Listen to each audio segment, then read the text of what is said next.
আজকে আমি এসেছি একটা ব্যতিক্রমী কৃষি আবাদ জমিতে। আর এই জমিটা হচ্ছে আমার এক ১৪ বড় ভাইয়ের। আর এখানে আসার মূল কারণ হচ্ছে একটা জমিতে কত রকম আবাদ করতে পারে বাংলার কৃষক, একসাথে আবাদগুলো তুলতে পারে, সেটাই আজকে দেখাবো।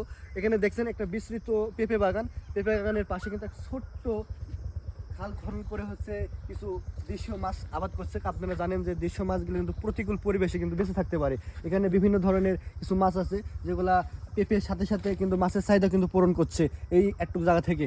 আর এদিকে আসেন, দেখেন এই পাশে কিন্তু আবার হচ্ছে ধুমের কিন্তু হচ্ছে মাছা করেছে।